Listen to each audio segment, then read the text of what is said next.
তা আমরা মনে করি এই চুক্তিটা বিএনপি করেছে, কিন্তু সে জাস্ট নির্বাচনের 3 দিন আগে তাদেরই বর্তমান পররাষ্ট্রমন্ত্রীকে এটা অন্তর্বর্তী সরকারের ঘাড়ে চাপিয়ে দিয়েছে এবং সে এখন বলতেছে যে এই চুক্তি নিয়ে তো আমাদের কিছু করার নেই, আগের সরকার করে গেছে। তো এই যে একটা পলিটিক্যাল ব্লেম গেম চলতেছে, তো আগের যদি খলিল সাহেব একাই করে থাকেন তাহলে কিন্তু এখন বিএনপির পররাষ্ট্রমন্ত্রী, তার মানে বিএনপির পররাষ্ট্রমন্ত্রী চুক্তিটা আসলে করেছে, তারেক রহমান এই চুক্তিটা করেছে। আর যদি এর আদারওয়াইজ কিছু হয় তাহলে ওই চুক্তি আপনারা রিভিউ করেন, বাতিল করেন। তো আপনারা বারবার অন্তর্বর্তী সরকার, এনসিপি, জামাত এদের উপর দায় দিয়ে দিতে চান, কিন্তু চুক্তি করেছে আপনার পররাষ্ট্রমন্ত্রী।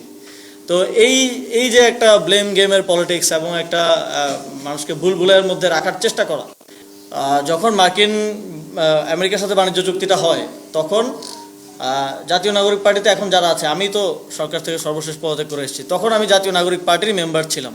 ফলে এই চুক্তি সম্পর্কে আমার কোনো কিছু অফিসিয়ালি জানা পসিবল না। বলছি এই চুক্তি হওয়ার বিষয়ে কেউ জাতীয় নাগরিক পার্টির কনসার্ন নেয় নাই, এটা আমি ক্লিয়ারলি আজকে আমাদের পার্টির পজিশন জানাচ্ছি।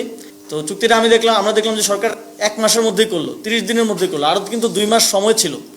তো অনেক সময় আমরা শুনি যে পররাষ্ট্রমন্ত্রী হলেন, তিনি তো বিএনপির সাথে সমঝোতায় থেকেই অন্তর্বর্তী সরকারে আসলে সার্ভ করেছেন। তো তিনি বিএনপির সাথে সমঝোতা করে এই চুক্তি করার দায়টা অন্তর্বর্তীকালীন সরকারের উপরে দেওয়ার জন্য তড়িঘড়ি করে নির্বাচনের 3 দিন আগে চুক্তিটা করলেন কিনা, এই প্রশ্নটা কিন্তু জনমনে এবং যারা নীতি নির্ধারক বিভিন্নভাবে উপদেষ্টা ছিলেন, সাবেক পররাষ্ট্র উপদেষ্টা একটা বক্তব্য দিয়েছেন। তো আমরা মনে করি এই চুক্তিটা বিএনপি করেছে, কিন্তু সে জাস্ট নির্বাচনের 3 দিন আগে তাদেরই বর্তমান পররাষ্ট্রমন্ত্রীকে এটা অন্তর্বর্তী সরকারের ঘাড়ে চাপিয়ে দিয়েছে এবং সে এখন বলতেছে যে এই চুক্তি নিয়ে তো আমাদের কিছু করার নেই, আগের সরকার করে গেছে। তো এই যে একটা পলিটিক্যাল ব্লেম গেম চলতেছে, তো আগের পররাষ্ট্র উপদেষ্টা যখন জানেন না চুক্তি সম্পর্কে, তাহলে তো আমরা এটাই বলতে পারি যে যদি খলিল সাহেব একাই করে থাকেন তাহলে কিন্তু এখন বিএনপির পররাষ্ট্রমন্ত্রী, তার মানে বিএনপির পররাষ্ট্রমন্ত্রী চুক্তিটা আসলে করেছে, তারেক রহমান এই চুক্তিটা করেছে। আর যদি এর আদারওয়াইজ কিছু হয় তাহলে ওই চুক্তি আপনারা রিভিউ করেন, বাতিল করেন। চুক্তির যে অংশগুলো বাংলাদেশের জন্য ক্ষতিকর হতে পারে বা যেখানে মনে কর বাংলাদেশের স্বার্থ, আমরা তো সবসময় আমাদের জাতীয় স্বার্থের কথা বলি, সেটাকে আপনারা সেফগার্ড করার জন্য প্রয়োজনীয় আলাপ আলোচনা চালান। আমরা দেখেছি যে সম্ভবত মালয়েশিয়া বা কোনো একটা দেশ, তারা চুক্তি অলরেডি তারা বাতিল করেছে। তো 2টা দেশ অলরেডি চুক্তি আমেরিকার সাথে বাতিল করেছে।